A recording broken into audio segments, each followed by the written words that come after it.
Þetta hérna splungun í Honda HR-VAF og við fengum að taka í hann hérna. Þetta glæsilegur bíl, svolítið gaman að keyra þetta. Þetta hybrid bíl eða twin bíl eins og maður segir á íslenskunni eða jafnvel bara blendingur.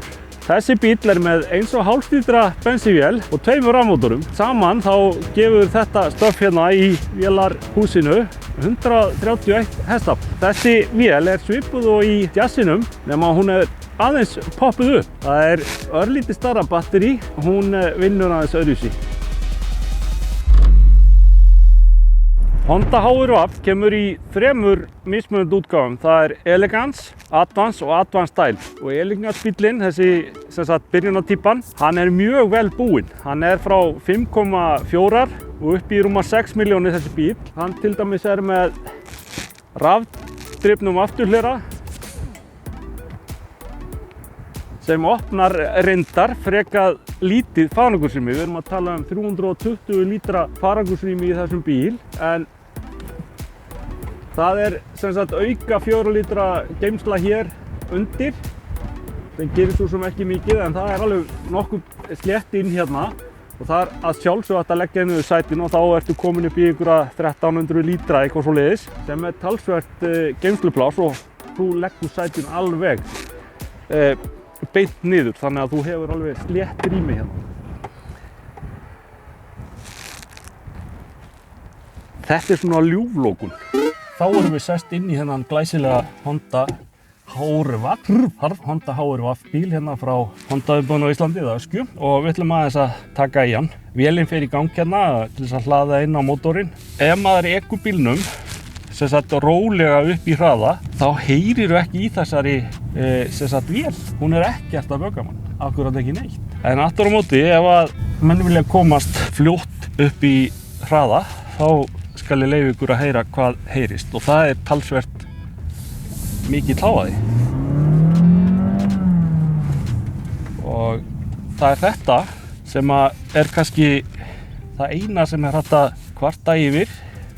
Án þess þó að ég geti sagt eða við Gulli, við erum ekkert að segja að þetta sé einhver galli eða einhver mínus á bílnum. Ég meina, það hægt að aka honum upp í 100 km hraða á klukkustund á eitthvað innan við 10 sekúndum. Vilja menn gera það, þá þurfa þeir bara að þola þennan hávaða. Að öðru leyti, þá bíllinn alveg lungamjúkur og rosalega meðfærilegur í akstri. Hann léttur í stýrinu, ef til vill kannski aðeins óléttur. Ég keyrði hann til Keflavíkur í gær og þá fann maður aðeins fyrir því að eins og jafnvel hann væri svagur. En nota bene, við erum búin að vera að prófa hérna rafmagnsbíla síðustu 4 skipti sem við verið að keyra og þeir bara miklu þyngri og miklu meiri niðurþyngsl í þeim. Maður bara man ekki hvernig að keyra bíl með bensínvél, svei mér þá. Ef við tökum hérna hringtorg á honum og ég bara á smá hraða, ég ætla að taka annan hring, gefa aðeins í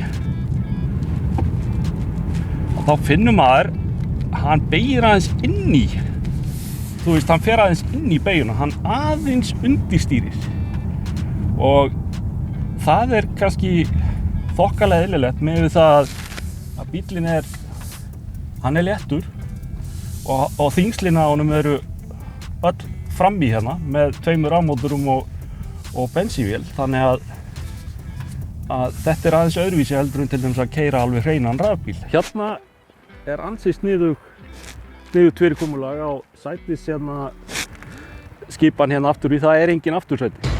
Djók. Það þetta hérna sem þeir kalla Magic Seat og hérna bara komið alveg flenni stórt flutningspláss ef að maður þarf á því að halda. En það líka hægt að gera annað, sjáu því. Það hægt að fara hérna á milli, þannig að það kannski hægt að nota þetta í ammælum og svoleiðis sem einhvern svona leikjadæmi. Mikil snilld hjá framleiðendum Honda, þetta kemur mjög vel út. Svo leggum maður bara sætin hérna niður og þá komið þetta fína aftursæti hérna sem að verður nú að segjast eins og við tökum bara, förum beint yfir í að taka hérna stöðun á þessu. Þá verð ég að segja eins og að fótaplássið alveg frábært. Það er mjög gott fótapláss hérna og maður getur rennt fótunum hérna vel undir, en það er kannski ekki nóg höfuðpláss fyrir mann eins og mig sem er 1,90 á hæð og 100 nei, fyrir ekki, við skulum ekkert allt í það. Já, sem sagt, það er mjög gott að sitja hérna á frátöldu höfuðrýminu. Það hefði mátt vera pínkulítið herra, en þetta er samt allt í lagi því ég halla mér aðeins aftur svona í sætinu, sett fæturnar vel undir, þá er bara fjandi gott pláss hérna. Hérna sé hann eitthvað svona eins og í flugvélunum. Tekur svona niður. Má sjá. Já, þetta er fyrir farþegann í hérna miðjunni. Ég er ekkert viss það að hérna ég myndi vilja sitja hér. Þetta er nú frekar. Þetta er svona frekar fyrir menn í minnikantinum. Hérna á milli eru 2 USB-tengi í þessar útgáfu og þessum fína miðjustokk. Þetta er nánast alveg slétt hérna á gólfið og það er svona einhver geymslu. Hérna getur maður sennilega geymt hálfvétna samloku eða eitthvað svoleiðis ef út í það færi.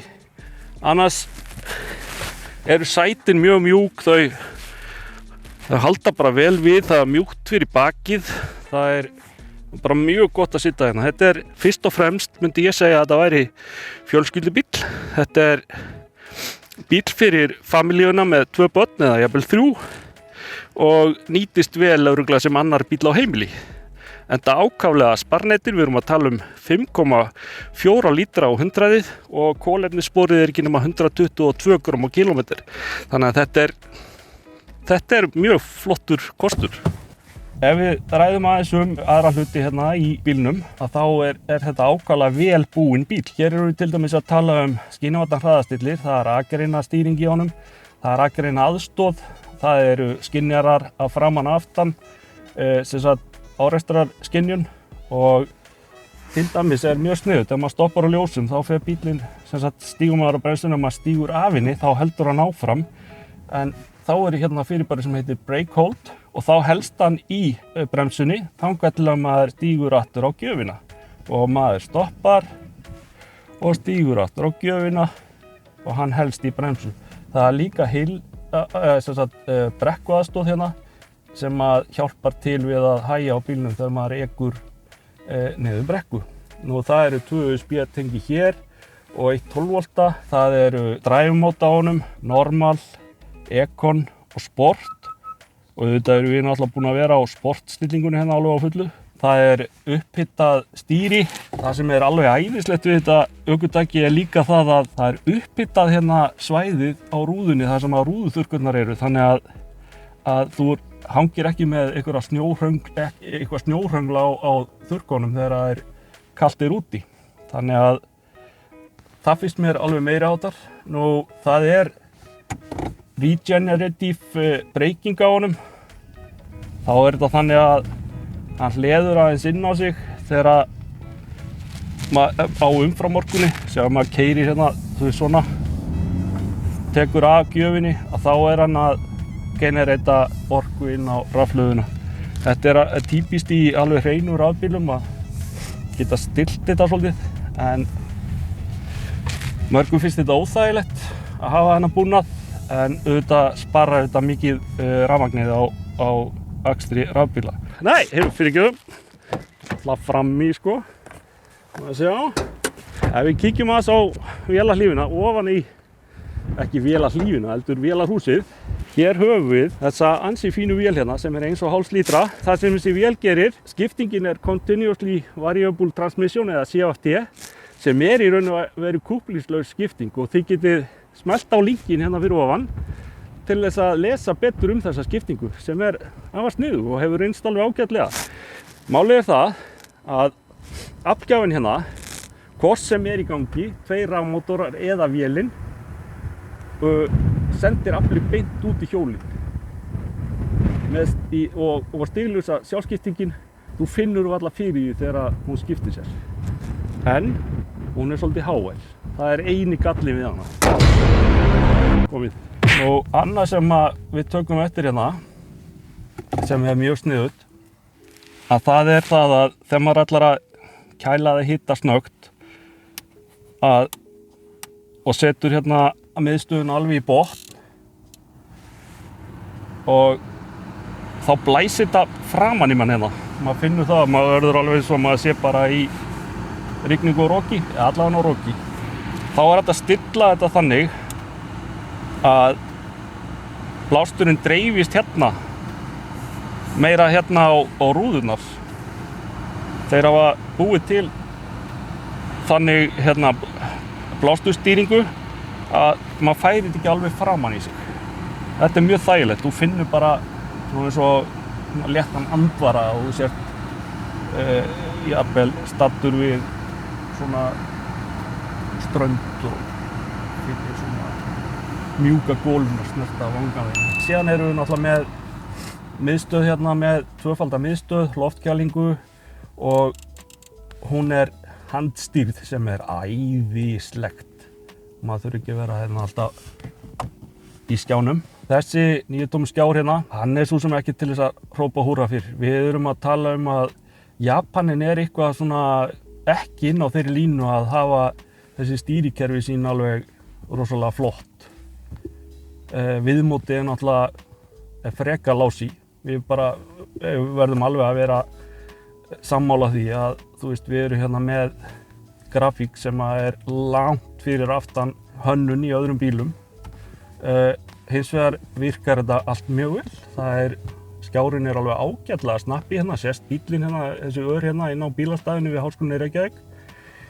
Og ef við förum hérna aftur í þetta, þá getum við náttúrulega bara gert allt sem við viljum, sett smartphone í samband við hann og hérna það er Bluetooth kerfi og það er Apple CarPlay og Android Auto og þú getur bara verið á símanuðinum hérna á þessu skjá. Þú þarft ekki endilega að vera að keyra á hérna þessu kerfi. Þú bara tengir Apple CarPlay og Android Auto við kerfið og þá ertu bara á símanuðinum. Þá eru svona kannski búin að fara yfir þetta helsta í bílnum. Ef við tökum aðeins bara hvernig að keyra hann. Það er mjög þægilegt að keyra hann bíl. Það er smá vegghljóð í honum.